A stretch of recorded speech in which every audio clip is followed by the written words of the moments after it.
சரி ஓகே, அந்த சின்ன பையன் பதோனி அவன் நாட்டு போட்டோம். ஆனா அந்த பதோனி கேம் அவுட்ஸ்டாண்டிங்.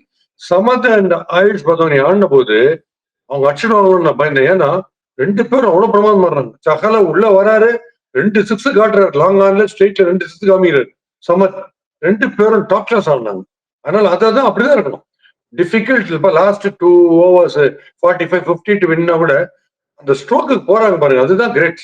எப்படியாவது அடிக்கலாம் அப்படின்ட்டு போறாங்க பாத்தீங்கன்னா, அந்த இன்டென்ட் எனக்கு ரொம்ப பிடிச்சது. அவங்க சேஸ் வித் பர்பஸ், அது நல்லா இருந்துச்சு. ஸோ ஓவரால் பாத்தீங்கன்னா பேட்டிங் பாரடைஸ். ரப்சம்ரன் ஆடுறதா இருக்கட்டும், ஸ்ரேயஸ் ஐயர், அதுக்கப்புறம் திடீர்னு உள்ளுக்குள்ள வதேராவா அவர் வந்து ஒரு சின்ன நாக்கு. எல்லாரும் அவங்க ஆளாளுக்கு அப்புறம் சஷாந்த் சிங் மறந்துடுறேன்.